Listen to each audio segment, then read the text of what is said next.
House Republicans announcing a probe aimed at holding school administrators accountable for anti-Semitism on college campuses, saying there's no place for this in the United States and that there has to be some sort of pushback on all of this. The House GOP conference chair, Elise Stefanik, is part of this initiative. Remember this moment a few months back when all of this, go back to this moment, because this is when all of this was really ramping up. Watch.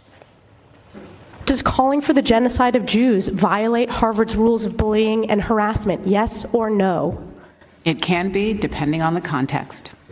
What's the context? Targeted as an individual, at an individual. It's targeted at Jewish students, Jewish individuals. Do you understand your testimony is dehumanizing them? New York Congresswoman Elise Stefanik joins me now. She's a member of the Committee on Education and the Workforce. Congresswoman, good to have you with us today. Thank you very much for joining us today. I wonder, did you think or hope at that point that those exchanges would lead to a stronger hand on these campuses?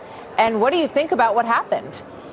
Absolutely. The hope in those hearings was to highlight the importance of our universities to protect Jewish students and to strongly and clearly condemn anti-Semitism.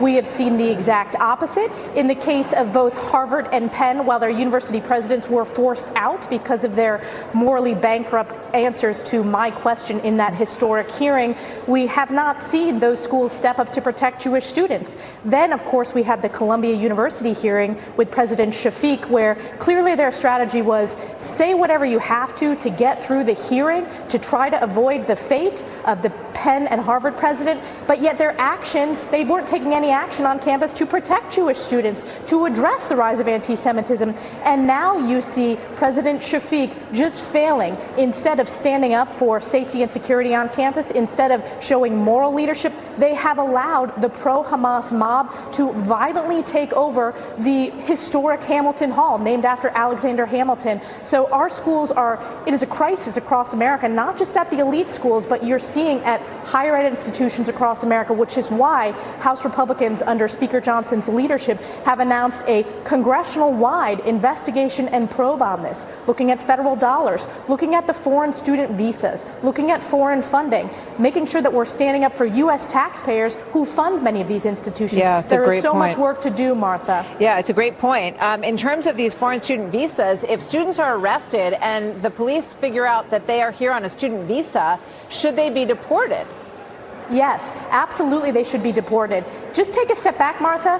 These are, I don't call them protesters, they are pro-Hamas members of a mob who are calling for the eradication of Israel. They are calling for genocide against Jews around the world and in America. It is unthinkable that we are allowing this to happen at U.S. universities. We're supposed to be the moral leader, and our university presidents have absolutely failed. And you know who else has failed? The professors, who instead of standing up for academic integrity and moral leadership are supporting these university presidents who have become apologists for this anti-Semitic, not only verbal harassment, but behavior. So, yes, they absolutely should be deported. You know, this is a pretty slippery slope. I mean, where does this end? I mean, if the universities start to cave here, I mean, they're already caving, but, that's a signal, right? It's a signal to Iran. It's a signal to Israel about U.S. support for Israel overall.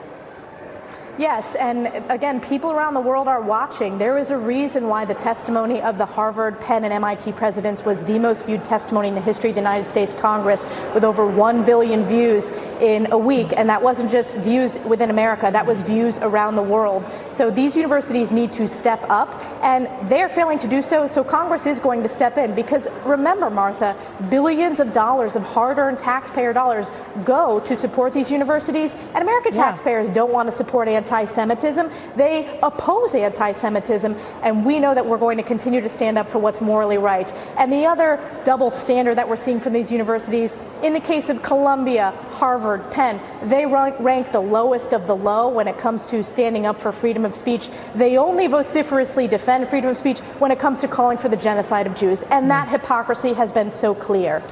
Yeah, I mean, we've seen federal funding threatened if you are not treating black students, gay students, students of all different backgrounds fairly.